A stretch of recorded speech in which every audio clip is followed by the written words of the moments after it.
Christianity, the book that's addressing Christian behavior.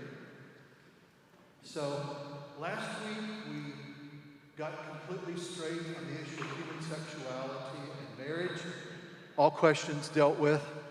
And now we're going to go on to the logical consequence or the logical follow-up to marriage, and that's forgiveness. And then we'll take a look at pride and then charity or love. I'll explain what that means. So in chapter 7, Lewis takes up the subject of forgiveness. And he says, and I think he's absolutely right about this, he says that for Christians, forgiveness is not a kind of an ideal that we might want to try and strive for, but rather it is a duty. It is a command. And he mentions several texts from the New Testament. Let me read to you just two of them and you'll get the sense. The first one he mentions is Matthew 6, 14 to 15, which says, "For if you forgive others their trespasses, your heavenly Father will also forgive you. But if you do not forgive others their trespasses, neither will your Father forgive you your trespasses." And then he also mentions Matthew 5:44. Obviously, both of these are from the Sermon on the Mount. "But I say to you, love your enemies and pray for those who persecute you, so that you may be sons of your Father in heaven.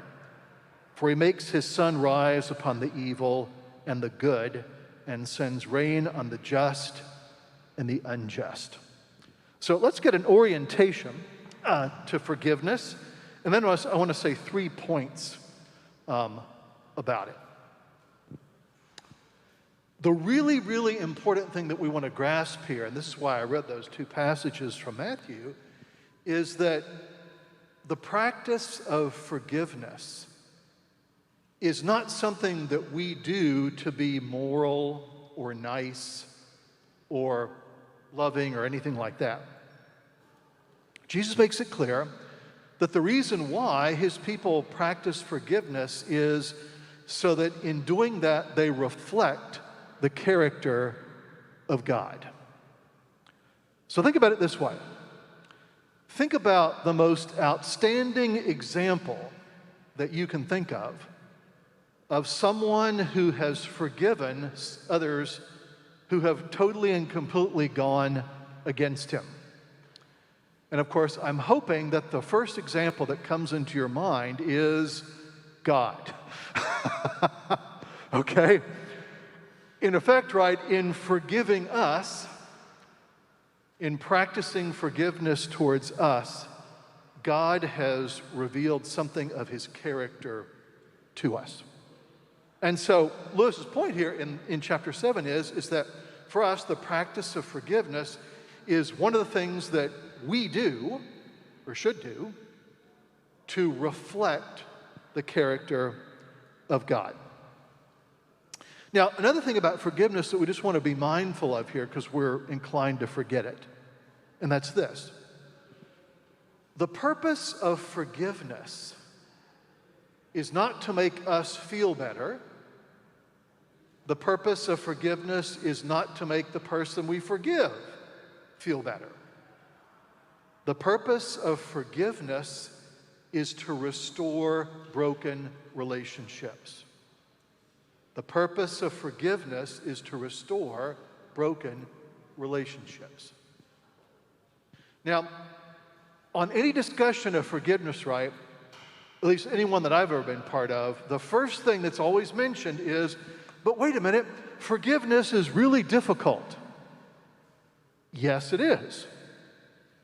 And we have in this room a concrete sign of the difficult nature and costly nature of forgiveness.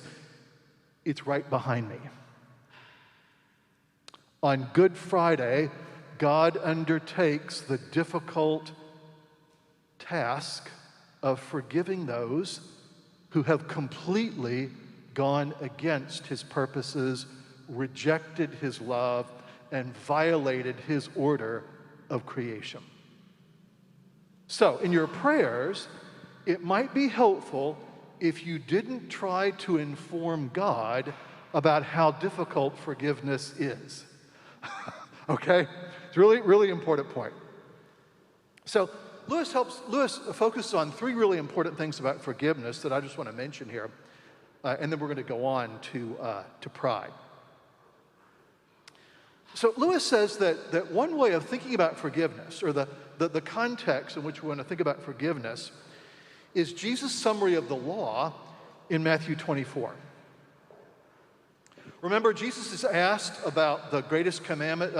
A person who's skilled in the law of Moses comes to him to kind of test him and says, Rabbi, could you tell me what is the most important commandment? And this really sort of is, kind of like a test. It's like, somebody running for public office and, a reporter pops up and says, excuse me, Mr. Smith, who's running for governor, what are your views on abortion? Or what do you think about raising taxes? Or what's your view on same-sex marriage? Okay? The question is designed to sort of, get at or make someone look, kind of bad, or at least raise controversy. So Jesus is asked, okay, Rabbi Jesus, what is the most important commandment? And of course, anybody who's read the Gospels long enough knows, right? Jesus rarely answers questions as asked. And that's not because he's evasive, but it's because he thinks the question is wrong. And so in answer to the question, what's the greatest commandment? Jesus says, you shall love the Lord your God with all your heart, with all your mind, with all your soul, with all your strength. And the second, the next one is like it, you shall love your neighbor as yourself. That's the greatest commandment. Both those are the greatest commandment. And the lawyer, I think, probably responds, and wait a minute, which one is the greatest? And Jesus says, yes, that's right. So the question here is, right, in forgiveness, right, we're practicing love of neighbor and love of God. So three things about that. The first thing is this, and this I think is really helpful. Lewis reminds us that when Jesus tells us to love our neighbor as we love ourselves, right, he's not saying a couple things. First, in telling us to love our neighbor, Jesus is not telling us to feel fondly or warmly about other people. That is, Jesus is not, in saying, okay, love your neighbor as yourself, Jesus isn't saying that we're to sort of like generate warm feelings in our hearts about everyone around us. Because quite frankly, right, that's impossible. That's not what we're after. That's not what Jesus is after here. Nor is he saying, when it comes time to practice forgiveness, loving your neighbor does also not involve pretending that your neighbor hasn't done anything wrong. That's not what it involves either. Okay? And finally, loving your neighbor as yourself also doesn't mean pretending that your neighbor is just like a really nice person. For the simple reason that, they're probably not. Okay? That's the idea. Once again, right, and the point is, right, remember, does God love us because we're nice and sweet and lovely? Oh, no. Okay? So once again, this is the kind of the context that we're thinking about love. Well, I'll say more about this when we talk about charity. So that's the first thing.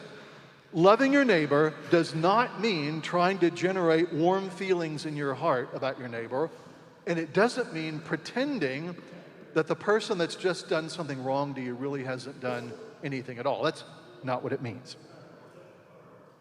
Second thing that is involved in forgiveness. When it comes time to forgive, Lewis says, we should be doing at least two things. So let's say, someone's done wrong to you. Maybe they spread gossip about you, or, maybe they've tried to undermine something that you've done or something like that. Lewis says, that we should respond to those situations by doing at least two things. First, we should have a sense of grief that a fellow human being was so messed up and twisted that they did what they did. Notice the important point there, right? What we're focused on here is we're not focused on my anger that Stan's been spreading malicious gossip about me. And if you want to know what that is, go to his website. It's all there. Rather, what I'm called to do here is, instead of being angry at what's been done, I'm called to have a sense of grief that somebody was led to do what they did. Really important point. Okay? And the second thing Lewis says that we should think about doing is recognizing and grieving over what's wrong with them. And this is important. We should also desire that that problem or difficulty that caused them to do what they did be corrected. And this is what we mean by loving your neighbor. Now, it's really important because in some parts of the church, love has been almost completely reinterpreted to mean mere tolerance. And if you don't hear anything I say this morning, hear this. Love as presented in the New Testament is not mere tolerance.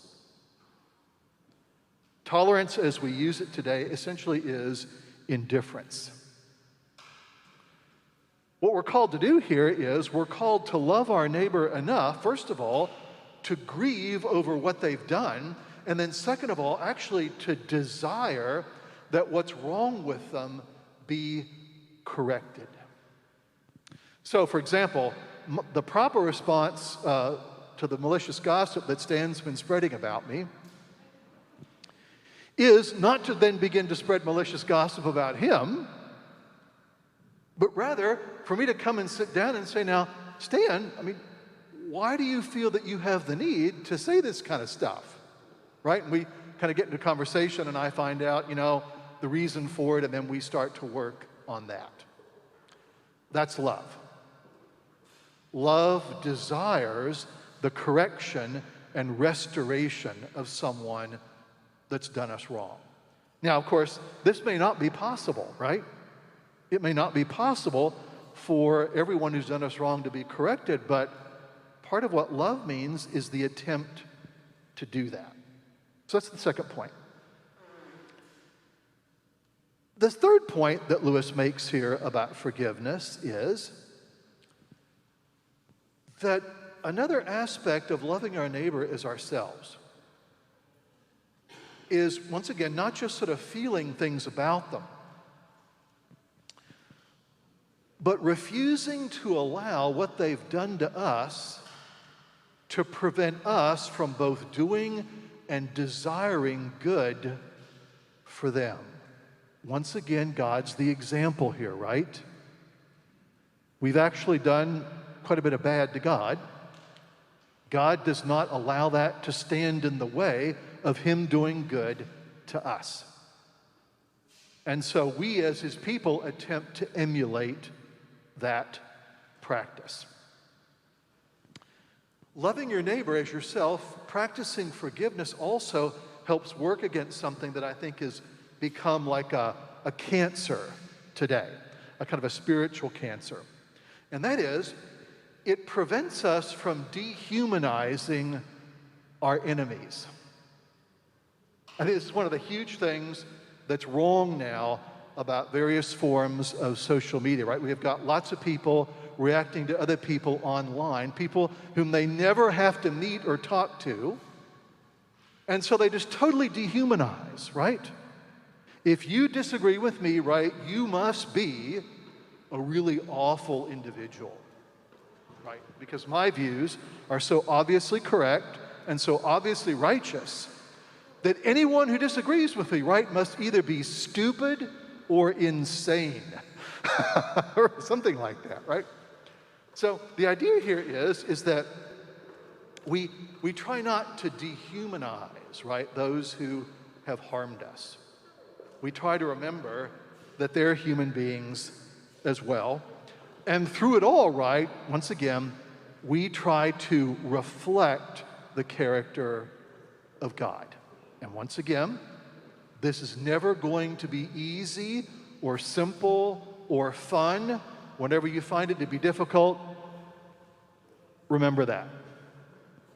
Forgiveness is not easy or fun or pretty. Sometimes it's very, very hard. But, and this is where, Lewis doesn't say this, but I want to interject this, right? The practice of forgiveness is one of the ways that we're reminded of the fact that, right, that it's not about us, right? That this whole Christian life thing isn't about me getting what I want. It's about me reflecting the character of God and living with the consequences that might come from that. Okay, let's take a look at chapter 8. This is the chapter is called The Great Sin. So let's find out what that is. What is the worst of all sins? And I know that there could be all kinds of candidates for that. Spreading malicious gossip about your priest, that would certainly be really bad, right? Actually, it's not the worst one. Here's a quotation from page 122. Well now, we have come to the center. According to Christian teachers, the essential vice, the utmost evil is pride. Unchastity, anger, greed, drunkenness, and all that are mere flea bites in comparison. It was through pride that the devil became the devil. Pride leads to every other vice. It is the completely anti-God state of mind. So here's one way to think about pride, because I think we tend to have a pretty low-grade notion of what that is.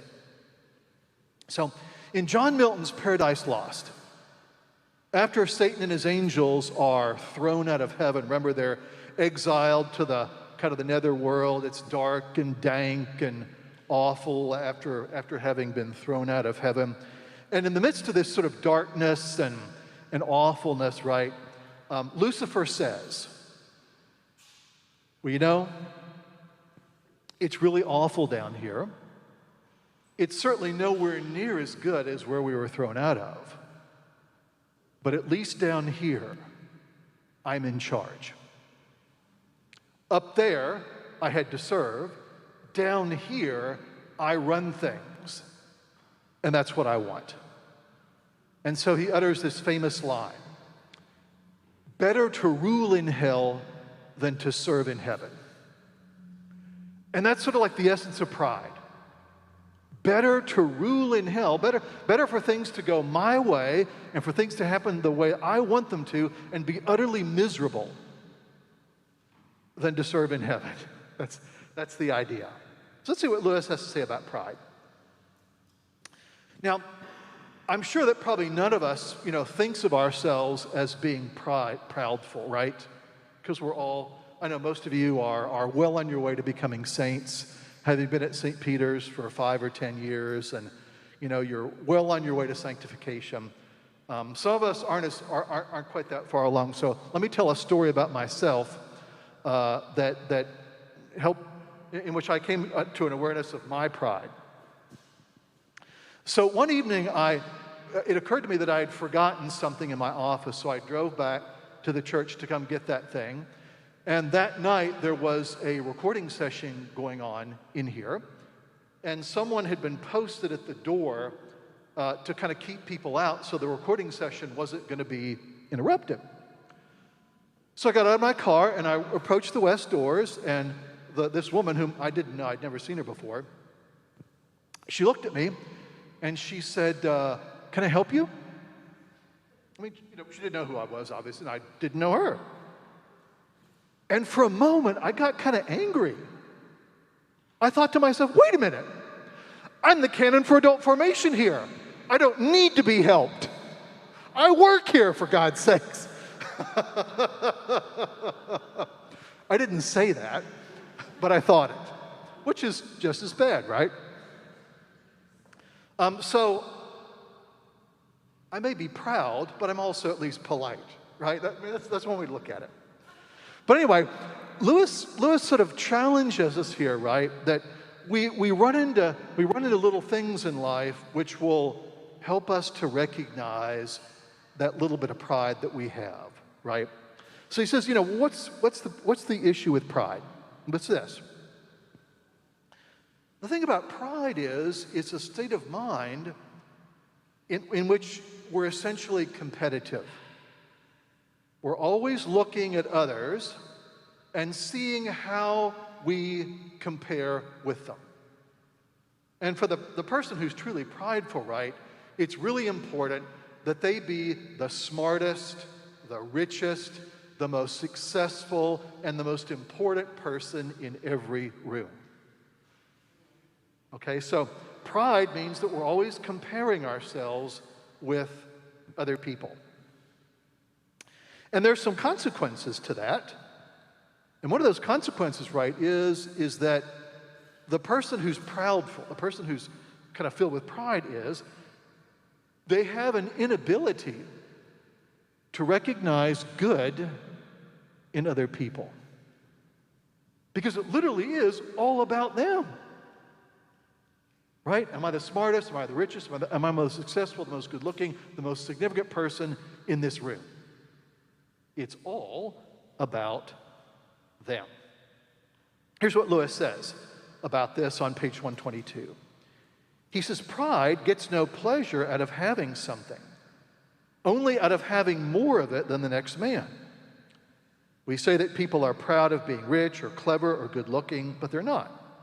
They are proud of being richer or cleverer or better looking than others. It is the comparison that makes you proud, the pleasure of being above the rest.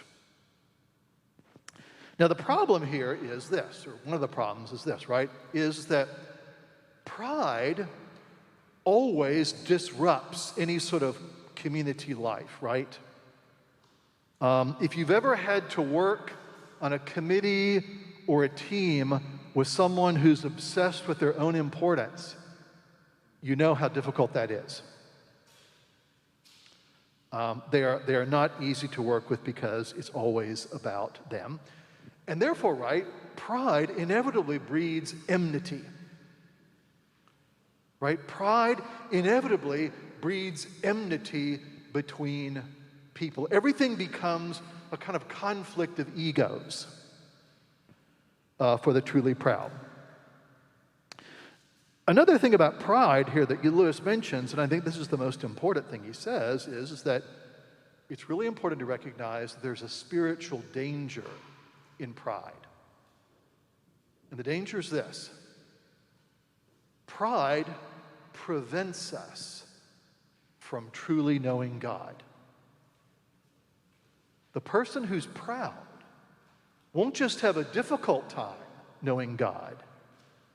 They will find knowing God to be literally impossible.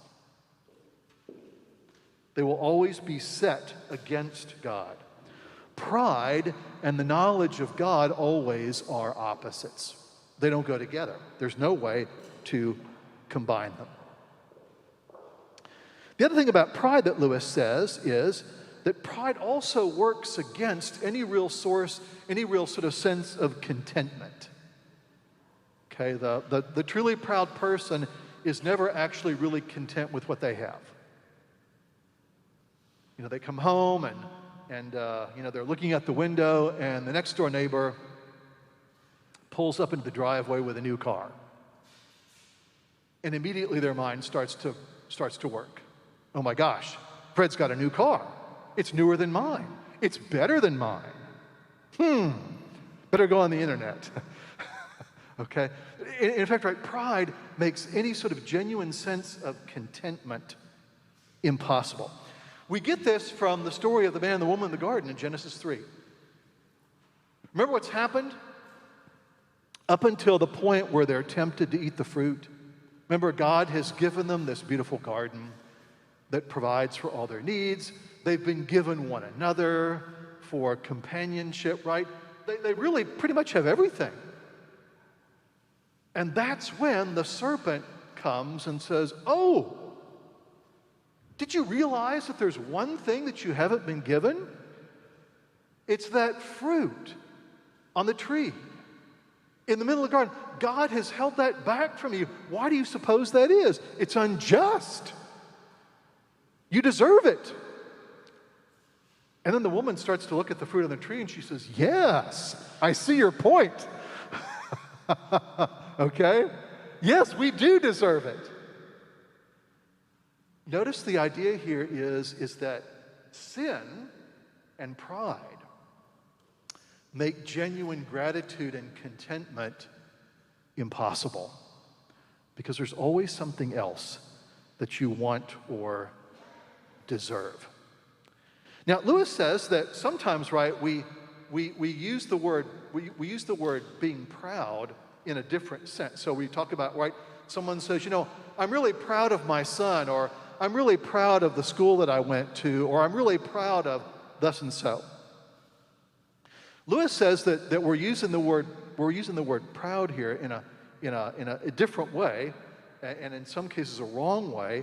And what he says is this: anytime, right, that we actually take genuine pleasure in something outside of ourselves, like we take pride in a child or a school or in somebody else's accomplishment, right?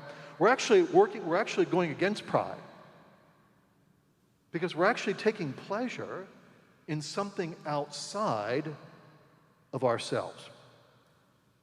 Now, I want to read to you a passage from the Screwtape Letters. If you want to go back and read this, I'm not going to read the whole letter because we don't have time. This is letter 14, in which Uncle Screwtape tells Wormwood that the devils have been working on twisting the word humility. Humility obviously is the opposite of pride, right?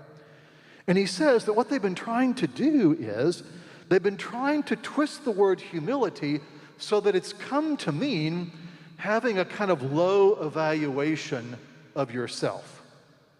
Okay, so humility comes to mean, right, the person who, plays, who's a concert pianist says, gosh, you know what, I make a living playing the piano, but, hey, I'm not really that good.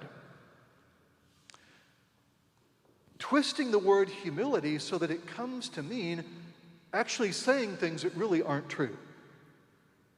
Okay? The concert pianist really does play the piano really, really well.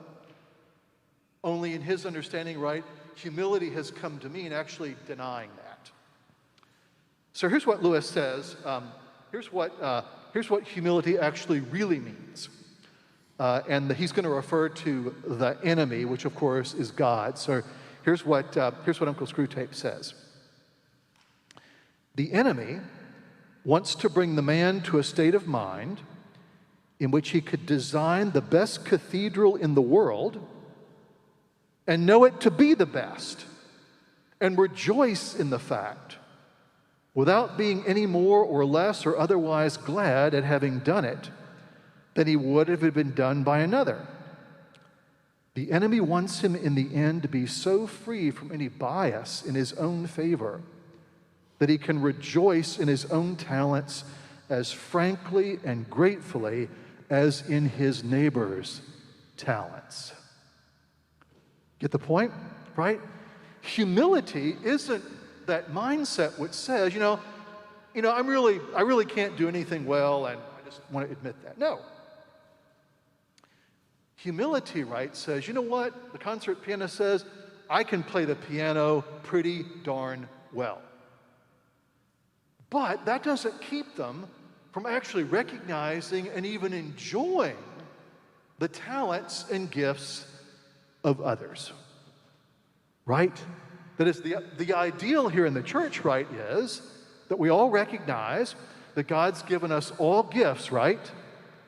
And the ideal here is, right, is that we all come to know what others' gifts are and take as much pleasure in them as we do in our own. Right? So it's not It's not, Chris Garvin saying, well, I sit at the organ and plunk the keys and make noise and people seem to like it, but, I'm not really all that good. Or somebody else saying, well, I show up here occasionally and, kind of do a little bit of youth ministry, but I'm just not that good at it. No, it's not that at all. It's an awareness of having gifts and abilities from God and recognizing those things and even celebrating them, but also equally recognizing and celebrating the gifts of others. Lewis says that's what true humility is. It's that the pride element is missing. One final thing about pride is God obviously, right, God works to humble our pride, not because he has a particular interest in kind of like squashing us, but because he recognizes that pride is an obstacle to our coming to know him, right? Any true knowledge of God is always going to mean the death and transformation of pride. Because we're going to have to come to that point, right, where we acknowledge that there is something far greater, far more noble, far more glorious than anything that we could ever imagine. And that's God.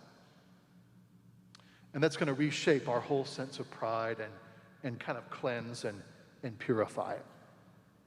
Okay, let's talk about charity in 5 minutes. All right? And then after that, we'll see if we can turn water into wine and, maybe a couple of other things. So I've already said a little bit about charity, and just so that we're all clear about this, the Greek New Testament has several words for love. Unfortunately, in English, we only have one. So there's a Greek word which is sort of brotherly love or brotherly affection, philia. There's a Greek word which indicates the love which involves sort of sexual desire, and that's eros. And there's another love which is kind of a self-sacrificial love, which is agape. If you'd like to read more about this, read Lewis's book, The Four Loves, which is really good. So when the New Testament was translated into Latin, the word for self-sacrificial love, agape, was translated by the Latin caritas, from which we get our word charity. So in this context, when I'm talking about charity, I'm not talking about necessarily giving to the United Way or contributing to St. Peter's or something like that. I'm talking about self-sacrificial love. That's what charity is. So let me say just a few things about that. So charity, self-sacrificial love, is the virtue that's made possible by grace. So the idea here, right, is that self-sacrificial love is something finally that only God can make possible. Self-sacrificial love is not something that we sort of like gin up inside of ourselves because we're such lovely people. Rather, it is something that's created in us by God. And it's the habit or the virtue by which we actively seek to do good to others, regardless of how we feel about them. Notice that the two important points here, right? Charity is the love of others that's created in us by grace, in which we actually seek to do good to other people, despite what we may think or feel about them. Okay? Really important set of qualities. Here's what Lewis says about this, and I think this is helpful on page 131. He says, "Do not waste your time bothering about whether you love your neighbor. Act as if you did. As soon as we do this, we find one of the great secrets. When you're behaving as if you love someone, you will presently come to love them." Right? When we treat others lovingly, we may find that our understanding of them and their understanding of us becomes transformed. So The practice of charity in daily life works like this, right? In any situation that we find ourselves in, our goal is to look at the person in front of us and ask, okay, in this situation, given who I am and given who this person is, what good might I do him or her right now? That becomes my goal, right? So it's really important to emphasize here that, once again, charity is not sort of like a wonderful romantic ideal that's only for saints to practice. It's something for all of us, right? Because all of us have the grace of God working in us. And so the constant question that we're going to ask here is, okay, given that I'm in this situation and given that I'm dealing with this person, the question becomes, what good can I do this person in this circumstance, given who I am and given who they are? And it means just practicing that on a daily basis.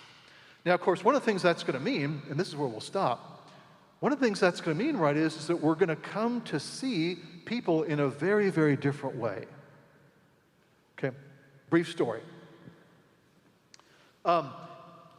When I first started out in ministry, I was in a city that had a medical school in it. And so I began a ministry to medical school students. This is in Texas. And so I organized this kind of little series of talks given by several faculty members who talked about the influence that their faith had upon them. And one of the guys that I got to talk was a guy who is a professor of neurology. And he began to talk about his pre-Christian life. He had become a Christian about age 35, 36 or thereabouts. And he said, before I became a Christian, I saw all my patients pretty much in the same way. I didn't like them. And I pretty much had the view that, whatever was wrong with them, they deserved it. Okay. Obviously, this is not necessarily a doctor that you would want, right? But after he became a Christian, his whole attitude changed, right? He found himself relating to his patients in a completely different way. And it wasn't something, that was like, it wasn't that he became a saint overnight, but rather his attitude changed, and it became, okay, I'm in this room with this person who's telling me about these things. What is the good that I can do for them in this situation? And he said, one of the first things I learned is I started that process by actually listening to what they said. I started the process by actually listening to what they said. That's the beginning of charity. Okay, well, we'll take, next week, we'll only grace makes possible, and that's the grace or the virtue of hope.